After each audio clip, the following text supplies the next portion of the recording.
बिस्मिल्लाहिर्रहमानिर्रहीम। अस्सलाम वालेकुम। बड़ी ईद का मौका हो, घर में कुर्बानी हो और पाए का सालन ना बने, ये कैसे हो सकता है?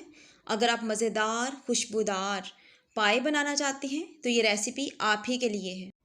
पाए के पीसीस को अच्छे तरीके से नीम गर्म पानी से वॉश करने के बाद प्रेशर कुकर में डाल दें। 2 मीडियम साइज़ के टमाटर बड़े बड़े टुकड़ों में काट के डाल दें। इसी तरह 2 मीडियम साइज़ के प्याज डाल दें। 1 टेबलस्पून जिंजर पेस्ट और 8 से 9 जवे लहसुन के डाल दें। 3 से 4 हरी मिर्चें डाल दें। हाफ़ टी स्पून हल्दी, 1 टीस्पून लाल मिर्च पाउडर और 1 टेबलस्पून नमक का डाल दें। हाफ़ टी स्पून कुटी हुई लाल मिर्च का डाल दें। 1 दालचीनी का टुकड़ा और 2 बड़ी इलायची शामिल कर देंगे। 3 गिलास पानी के शामिल करने के बाद प्रेशर कुकर को बंद करें और तकरीबन 40 मिनट का टाइम दे दें। गरम मसाले पायों की एक ख़ास किस्म की स्मेल को ख़त्म कर देते हैं।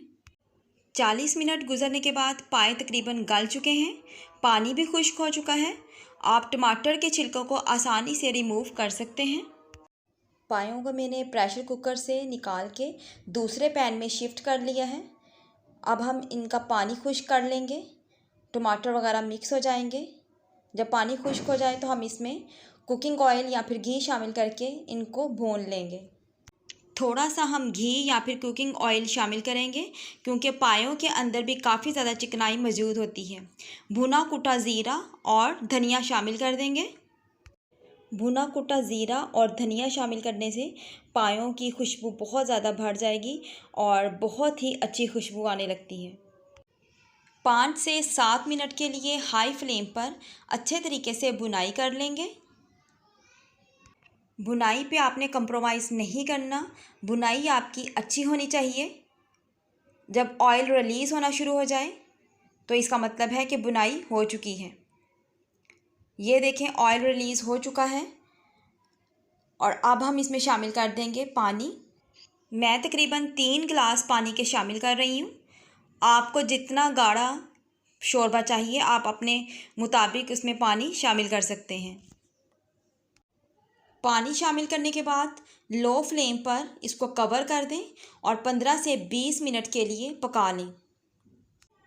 पाए आपके इतने अच्छे गले होने चाहिए कि आप उनको टच करें और उनकी बोटियां सेपरेट हो जाएं। हड्डियों या फिर नलियों के अंदर मौजूद मग्ज़ खुद ही बाहर आ जाए। इससे शोरबा गाढ़ा भी हो जाता है और बहुत ज़्यादा टेस्टी भी। थोड़ी सी काली मिर्च पाउडर शामिल कर देंगे और थोड़ा सा गरम मसाला।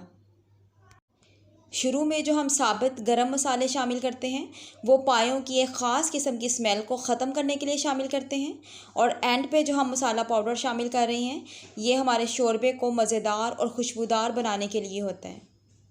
रेसिपी अच्छी लगे तो लाइक और सब्सक्राइब करना मत भूलिएगा। अल्लाह पाक आपके रिज़्क़ में इजाफ़ा करे, आमीन। Thanks for watching.